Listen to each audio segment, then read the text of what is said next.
എന്തൊക്കെ ആദ്യത്തെ കേസ് ഉണ്ടായിട്ട്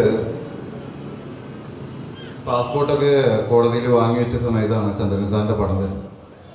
അപ്പം അന്ന് പടം മോഹവലയം എന്നുള്ള പടം ബഹ്റൈനിൽ ഷൂട്ട് ചെയ്യാൻ. അപ്പോൾ സാറിൻ്റെ പടത്തിന് വേണ്ടിയിട്ടാണ് എന്ന് പറഞ്ഞിട്ടാണ് പാസ്പോർട്ട് ഇങ്ങോട്ട് വാങ്ങിയെടുത്തതേ.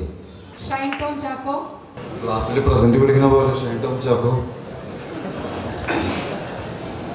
എല്ലാവർക്കും നമസ്കാരം. ചന്ദ്രേട്ടൻ്റെ പടം പറയുമ്പോൾ എനിക്ക് ആദ്യം ഓർമ്മ വരുന്ന വെച്ചാൽ മാടായിരുന്നു ആടുന്ന കവുങ്ങാണ്. ആ ജനലിൻ്റെ ഉള്ളിൽ കൂടെ നോക്കുമ്പോൾ മാടെങ്ങനെ ഇരുന്ന് ആടുന്നതും പിന്നെ മാടയില്ലാതെ ഇരുന്ന് ആടുന്നതും. അന്ന് ഞാൻ കുട്ടിയായിരുന്ന സമയത്ത് ഞാൻ വിചാരിച്ചിട്ടുണ്ട് എന്താണ് ഇങ്ങനത്തെ പടങ്ങളൊക്കെ ആളുകൾ വെച്ചാൽ ഇടിയും ഫൈറ്റ് ഇല്ല, ഡാൻസ് ഇല്ല. പക്ഷേ ഒരിക്കൽ നമ്മൾ കാണാനായിട്ട് ഇരുന്ന് കഴിഞ്ഞാൽ പിന്നെ അത് തീരുന്നവരെ നമുക്ക് അവിടെ നിന്ന് കണ്ണെടുക്കാൻ തോന്നില്ല. കുഞ്ഞായിരിക്കുമ്പോഴത്തെ കാര്യമായിട്ട് പറയണം. അങ്ങനെ ഞാൻ അടുപ്പിച്ച് കണ്ട രണ്ട് പടങ്ങളാണ് പൊന്തന്മാടയും വിധേയനും. രണ്ടിലും മമ്മൂക്കയായിരുന്നു. പിന്നീട് ഞാൻ സിനിമയിൽ വന്നു, മമ്മൂക്കയുടെ കൂടെ വർക്ക് ചെയ്തു. കമൽ സാറിൻ്റെ അസിസ്റ്റൻ്റായിട്ടാണ് വന്നത്.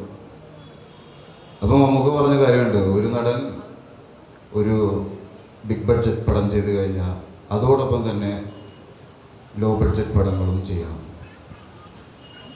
അതായത് നമ്മൾ 50 കോടിയുടെ പടം ചെയ്തു, അത് കഴിഞ്ഞ് 55 കോടിയുടെ, പിന്നെ 100 കോടിയുടെ, 150 കോടിയുടെ. അങ്ങനെയല്ല ഒരു ആക്ടർ ഉണ്ടാവേണ്ടത്.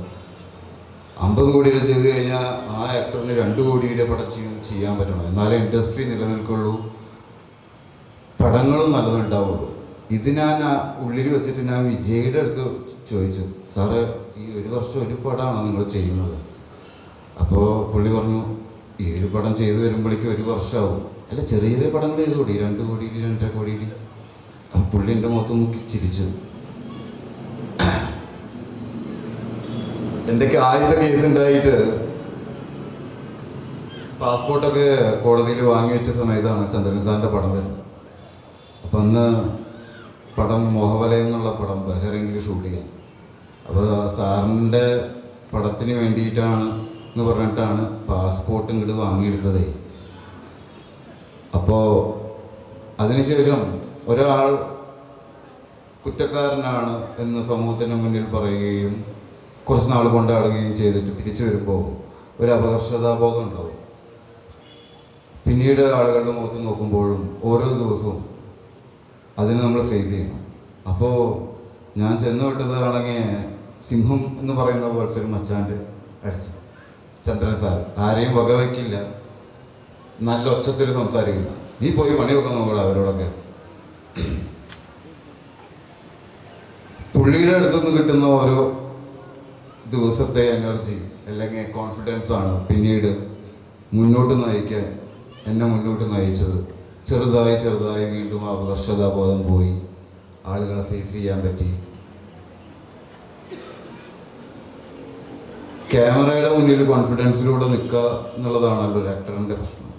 ഏറ്റവും കൂടുതൽ വേണ്ടത് എല്ലാ ഇമോഷൻസും ചെയ്യാൻ പറ്റുന്നത് ക്യാമറയെ ഹൈ ലെവലിൽ നോക്കി നിൽക്കുക. അതാണ് നമുക്ക് നഷ്ടപ്പെട്ടു പോവുക സമൂഹത്തിൽ, നമ്മളെ കുറ്റക്കാരനായിട്ടും അങ്ങനെ.